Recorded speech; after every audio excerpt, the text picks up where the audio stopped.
Mark, how's it going, buddy? Hi, Dan. Good morning. It's going Hey, very well. How's it going with you? it's awesome. It's a good day. I'm fully got my Texas shirt on today, so I'm living it now. Nice. Yeah, Is yeah, it's is the good. weather gotten a little better now, or is Yeah, it it's still just like warm the still? Texas heat of the summer, so I mean, nothing compared to Pune, India, but it rivals it in intensity, I would say. So yeah. How's it going on your end? Not too bad. We're supposed to be having the monsoons here, but it's still 30 degrees. I don't know what the Fahrenheit equivalent is, but 30 degrees is a lot, even Right. for the monsoons. Yeah, no, that's a lot. But all good otherwise. Nice, nice. That's awesome. So on the show today, we're going to have Tim Cornelius, Director of Operations for our Audience, come on. And I Yes. wanted to bring him on to talk about some of the trends and topics that we were seeing at Samplecon to get his take on Mhm. it. Tim always Right. has some hot takes, so can't wait for those. And then I know we have some announcements before we get started today, but we have an office hours coming up. Is that Monday, this Monday, or the following Monday? The 26th. The That's the 26th. Okay. 26th. Let me put the link in here. So that's with Crystal and Karthik, Okay. and we're doing another of these editions of the Stump, Karthik and Crystal. Yeah. I think we've done 6 or 5 of them till now, and Okay. they've still not been stumped. So if you're listening, it's your chance to come on and Yeah. try and stump these guys or get a questions answered. Dan, I know even you're coming on with Crystal, right? One of these days you're going to be doing like a research special office hours. Yeah. One of these days. I think it's the next one I think I'll be on. So yeah, Right. but go on, try to stump Kartik if you can. Ping me and I'll get you a gift card or something because there's no stumping that guy. He's a master when it comes to Question Pro and programming surveys and just anything you want to do, he'll find a way. So yeah, Yes. join those office hours. Even if you don't have questions, you'll probably learn something new about Question Pro and how to program something or do something inside of the platform. So it's great there. And Mm-hmm. then I think that's the only thing we really need to promote today. The only other thing I'll say is that is around. I did a podcast with Intellicast and Brian at EMI. So it's a podcast that they run. And so that'll be coming out on the 16th. Oh, no, today's the 16th.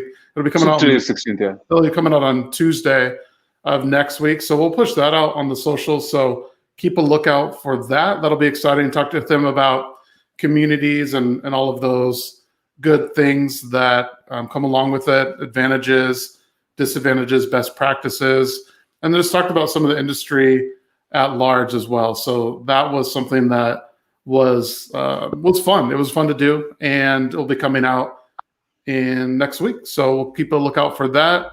And then Dan Jackson, Mm-hmm. Yeah.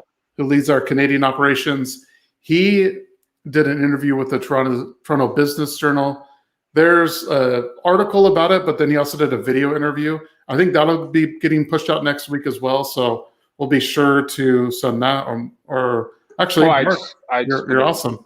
You found it right there. Perfect. So that's Yeah, good. Tim actually found that for me. Oh, all right. Well, Tim's the man. Tim helps out in many different ways, I suppose. So Absolutely. that is the interview about different things going on in Toronto and Canada at large. And now he talks about research and how Question Pro is helping the Canadian market to expand and really help fill some needs there. So without further ado, I think let's bring in Tim here and let's get started.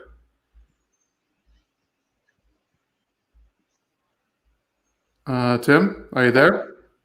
Yeah, he actually just sent me a text saying he's having a little bit of internet issues. Okay, no So problem. he's probably just trying to get rebooted. Okay, no worries. These things happen, so we can continue on. So 16 yeah, months later, you would think we're all used to it, right? I know, right? But the faces new challenges every day. Trying to get connected and stay connected and things. So all good. Absolutely. We'll continue on here. So yeah, join or view rather the interview with Dan Jackson, and Dan Jackson said here.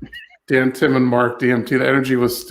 You're right, DJ. There were there's so much, so much energy, and those hallucinogenic kind of things going on here that people just kind of keep track. So we were too much. We broke the internet here, I think. So that's a good point. All right.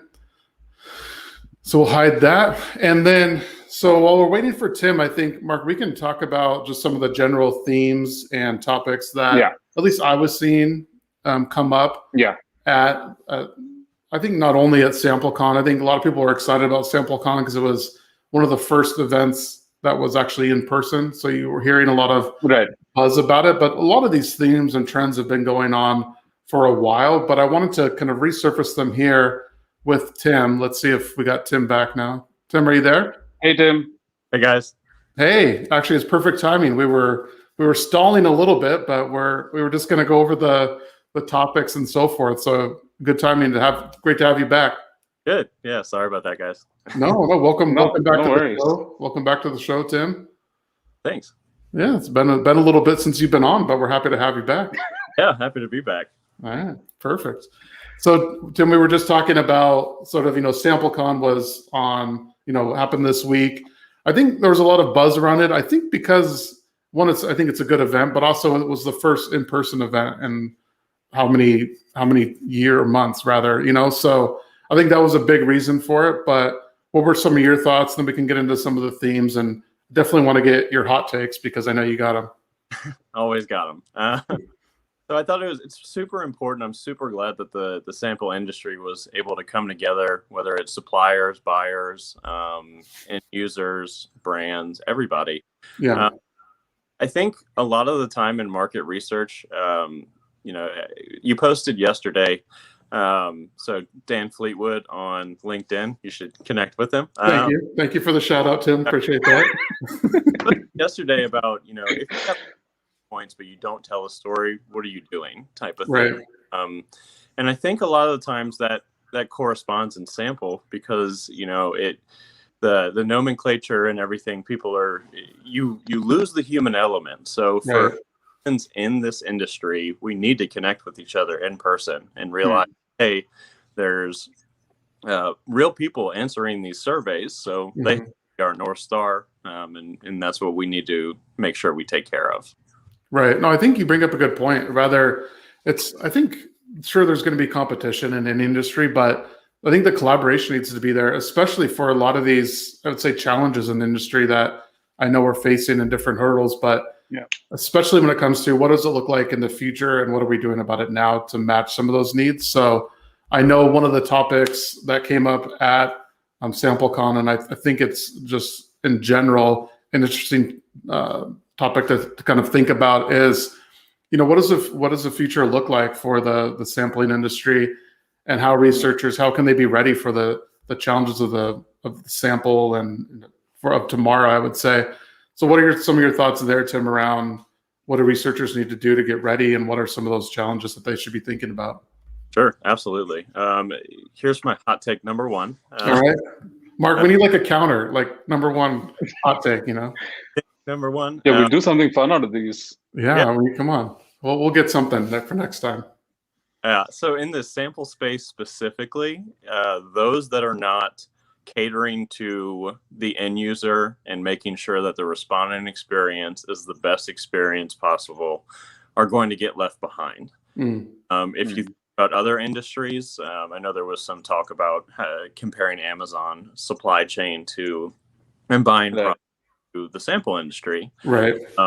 If your number one priority isn't taking care of the respondents of the survey, being fair, rewarding them for their time, you're going to get left behind. So have to have a great experience, which leads me to my next point of the experience is shared. It's not just a sample point of view from the suppliers and buyers. Interesting.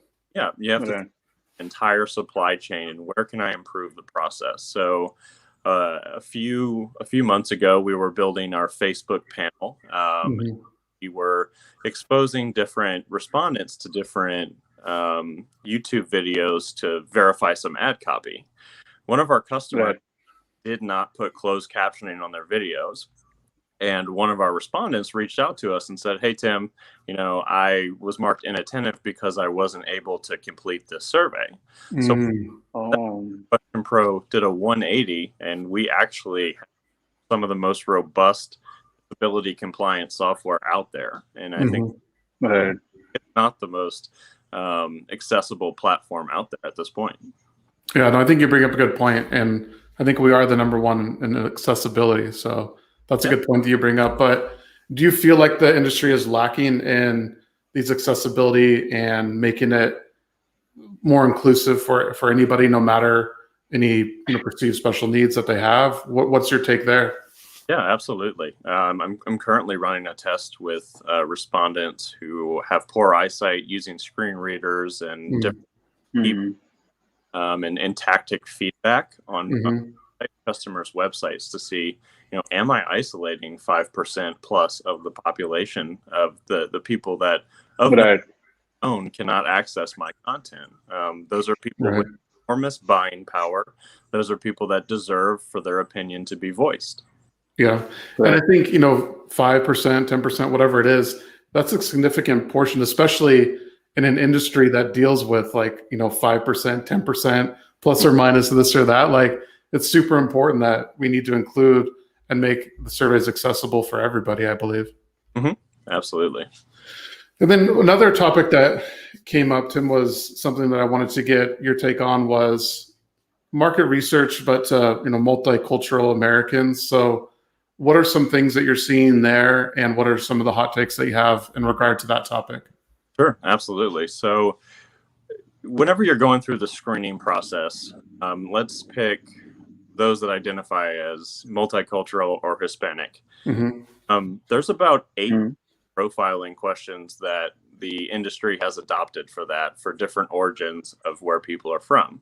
If you look at the state sample population in aggregate, there are around 20 different Hispanic countries that people each of those countries has a different cultural experience within their grasp of the English language and how they interact with Americans in English and in Spanish. So I do not want to be asking a person from Puerto Rico or Mexico the same question in someone from Argentina that came from rather. They've got completely different cultural they almost even speak different languages at times. So I think the cultural significance portion is going to be very huge coming up. And I think that there's going to be a lot of niche players that can come into the space and collaborate with larger players to be able to populate.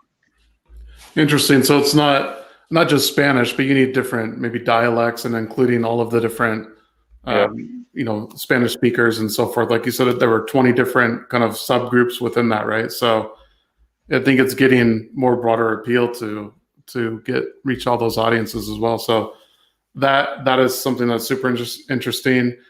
You talked about it a little bit, Tim. I know. Oh, go ahead. Sorry. No, I was actually saying that's a very valid point, Dan, because I mean, now that Tim brings it up, even when you look at India, right? And when you're looking at sample in India, I mean, there's so many different dialects. Now that I actually think about it, I mean, you cannot even get into the nuances of this dialect is so different from this. And then that's a great point. I mean, I would love to see what actually comes out of this whole conversation. No, I think you're right, Mark. And you bring up a good point. I remember even when I was in India, I was like, well, it's Hindi, right? But no, I speak Marathi, right? So it's like all these different languages and dialects, and then the two don't translate. Yeah, plus there's sub-dialects in that also, right? I mean, if you go from Pune to another part of Maharashtra, it's very different, and I'm sure people want to. I mean, they want to feel inclusive, right? When you don't want them to feel encompassed and say that we fall under this umbrella. So, no, that's actually pretty interesting. Yeah. So I think so far the theme is inclusion, right? So that's the theme so far. Tim, I want to get another hot take from you, and I know this is an area that is dear to your heart with data quality. So where does the burden of data quality stand? Is it on the people like QuestionPro that's giving the software to create the surveys?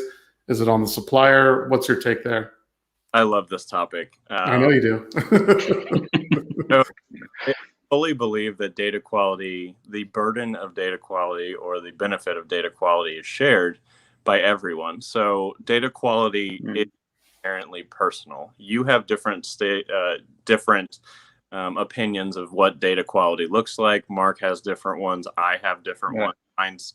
A lot of ours change from day to day. Right.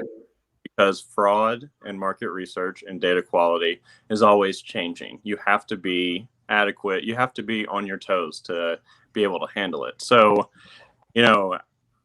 when you're doing your taxes, Dan, do you do them yourself, or this is kind of, your wife's in numbers, so that's not fair. But when I do my taxes, I trust that to an accountant, and then I review it myself. That the same way.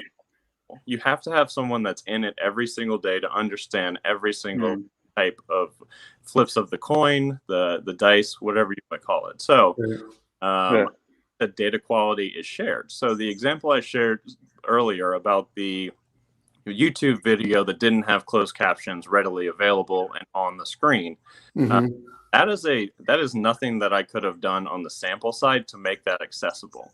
I have with the customer. And I think that platforms, here's a hot take, the platforms such as QuestionPro have a duty and an obligation to be reviewing these surveys before they're exposed to the respondents if we are handling the sample. Right. Yeah, interesting.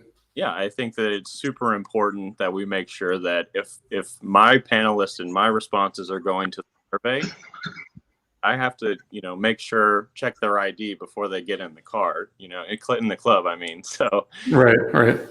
It's shared. And, one of the things, I could talk about this for hours, but one of the things that is one of the principles of writing algorithms is the algorithms are going to be biased based on who wrote them. Algorithms are all improving. And, when you write the rules of any coding, you have to put a threshold on them. If you think about the philosophy, the trolley car experiment, or one of those like that, or a Tesla self-driving car, if you get in a situation where you can swerve and hit a guardrail to save the person next to you's life but kill yourself, are you going to do that? Or are you going to swerve into the other car, potentially hurting them to save your family? So it's I like to think about things in a really, really big way. When someone, whether they want to eat a breakfast bar, they might not be thinking about that. But for our customers that are spending time of their life or transactioning time for money, I think it's important to really see the big picture there. Right. And I think this goes to one of the points you bring up, Tim. And by the way, for those keeping track, I think that was the third hot take, maybe so far. So, probably the third. You talked a little bit about, the respondent experience and so forth. And I think it's important to remember that the respondents are humans, right? They're not just a commodity. And I think it's hard to see that a lot because you're not seeing that actual person taking the survey. You're seeing it as, zeros and ones, data within a spreadsheet or coming into the platform. So I think it's important to keep that in mind as well, right? So what do you have to say around that and, treating respondents fairly? Is it incentivizing them? Is it setting them up for success and letting them know how long things are going to take? What are some of your thoughts around the respondent experience in that regard? Sure. This is when it goes through sample and the survey process. I think that the pre-screeners have to be completely clear and the expectation from the very beginning. A lot of places that people go to get their surveys are, in apps or intercepts on the New York Times or a publisher like that, and trying to get to content or getting rewarded. The nature of that is I want to get through the survey. So it's super important to make sure that the people that are taking your survey are primed, not so that they can know what's to be expected. So if I were to get pushed a survey when I'm trying to access an article, it's supposed to be 2 minutes, but I get in there and about 7 minutes later, I still haven't got to the content. That's terrible. Samples have to be upfront, both in how long the survey is going to take, what's expected of you, and it has to be that way in field. So I could put up a survey and say this is going to take 30 seconds, but if it takes 2 minutes, shame on me. Right. Yeah. Respondent, because they will not come back. And once you lose respondents like that, you're losing them forever. Yeah, and I think that's a good point, right? You want to, it feels like a commodity, but they are people, and you want them to come back and continue to take surveys, right? So that helps out cost for everybody. So no, I think that's an interesting point. Tim, what were you have any other points or things to kind of takeaways that you saw from Samplecon or things going on in the industry? Or Mark, did you have a question? I have one question actually as a follow-up before Tim comes up with these points. I know Jem in Brazil actually spoke at Samplecon too. And one of the topics that he spoke about was how to recruit and engage Generation Z for market research. So we keep talking a lot about these. You don't want to falsify information, and the Generation Z, they want instant gratification. They have we say that they have a much lesser of an attention span, and they want stuff very quickly. So what's your take on that? I would say that, you can't isolate those populations. You have to speak to people where they exist. So, there are certain capturing people that have opted into the survey. So say I am on Snapchat or something like that, and I've given my email address, phone number, I've opted into surveys. Instead of buying a new filter, I could take a short survey to be able to get that based on location data, things like that. So I'm a firm, meeting people where they are. If someone, I don't think that you're going to reach me by intercepting. Yeah, but you very well might in a New Orleans newspaper or a business journal or something that's with our industry. Right. So hot take. Gotta talk to people where they are and the way they want to be talked to. Yeah, I think that's a good point, right? Like, don't try to look for Gen Z and somewhere where they're not. I think that's super interesting point there. Tim, what are some other things that you see going on in the industry that are kind of trending topics that you wanted to talk about today? Yeah, one of my favorite things that I saw from Samplecon is collaboration. That everyone has to pay the bills and keep the lights on of everyone's account. But I'm seeing more larger companies partner with smaller companies that are really taking care of things that larger companies are not able to pivot and do. We're very at QuestionPro that we have such a small company mindset that we're able to take care of our customers. But there are some other companies out there that are very large. It's no fault of their own, but it's so hard for them to pivot and do any custom work because of all the bureaucracy that goes in there and all of the people they have to appease. So any type of direction change that they would take would have to go to a board of directors, maybe even shareholders. So what I'm liking here in this space is, like I said before, if you're not someone who does something super well or has the time to understand fielding strategy like that, maybe you outsource it to QuestionPro Audience or a different that's doing it every single day and catching people doing fraud every single day. So that's my point on the collaboration is Dan brought it up a while ago, and people are starting to catch on the do it together mindset. We go up against people in sales cycles, but we also work with a lot of people that are providing great insight, great work on the sales space. So more collaboration, pushing research forward. Yeah, and I think collaboration is an interesting point, and it's something that I see in the industry. I remember when I first started in the market research industry, and competitors were meeting, and it was at these events and different things, and it felt super strange to me almost but just the amount of collaboration that was happening, and it's kind of like everybody can win mentality. I think there's this abundance mindset that I think is really good in this industry, and the ability to help out. And to your point, Tim, with these large companies, especially if they've acquired other companies and they're trying to build out that base, and there's can be some differences of opinion or direction shifts, it makes it harder. But working with some of these smaller companies, like you mentioned, I think it makes sense, and that collaboration, I think, is key to the industry at large and winning. So I definitely agree with you there. That might be hot take number 5, Tim. So that's your hot take. You have 5 hot takes so far. So if someone can guess them all, message me and I'll send you something. How about that?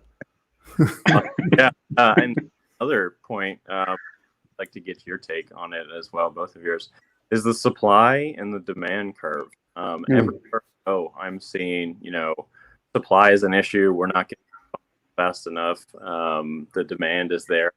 But I'm really thinking, if I think that I was looking at one of the people who presented at Samplecon, and they were saying, we will not touch a survey with less than 10% incidence rate.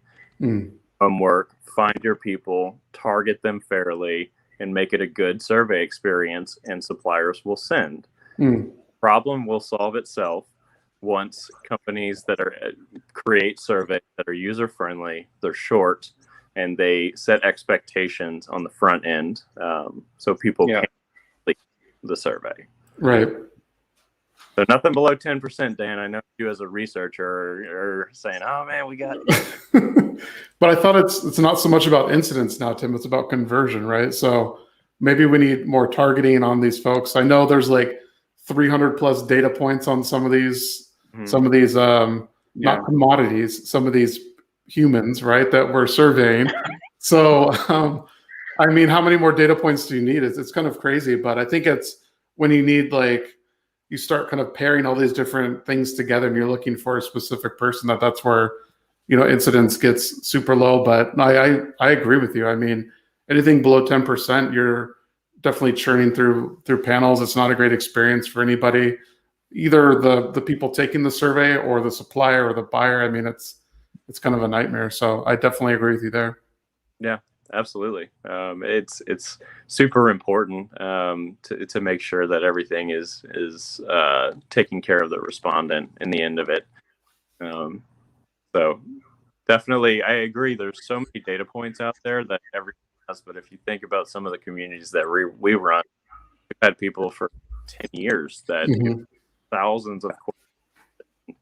You got to understand, like, what data points are actionable, what has changed, what's the core demographic versus how someone feels in the moment type of thing. So it's it's complicated, and that's why I would reach out and at least get the advice of dealing with it every single day.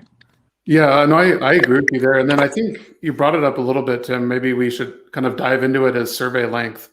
I think it's hard to ask someone to stay and complete a survey that's 20, 30 minutes long, either without letting them know ahead of time or proper incentive. But that's a long time for someone to stay engaged. Like, think about, like, that's like watching an episode of The Office, Friends, whatever sitcom you want to watch, right? That's kind of broken down into that 15, 20 minutes. Think about taking a survey for the whole time, the same amount of time that you're watching one of those shows, right? Like, to me, it's tough. And I think that is something that I know the industry is trying to combat, but with all of these forces of stakeholders wanting more and more questions in the survey because you have that person, I think it's time to kind of break up a little those surveys a little bit into maybe more manageable chunks, or maybe it's a higher incentive, some different way to go about it, because there's this push to say, shorter surveys, agile is better, but then we still see these long surveys. So I'd love to get your take on that as well. Yeah. So, here's another hot take. All right. Number 6, 7. Yeah. We need a button like that. We need like a counter in the corner. So yeah, right. Then I'll just, me, I'll push the numbers and they'll get way too high. Anyways, when you're doing surveys and I'm putting a survey together, I think as a person who's building a survey, and this is based on, I'm a part of several, like every panel that I can get a part of, because if you're a survey and you don't do the surveys as yourself of other companies, you can't see how you can improve. So Yep.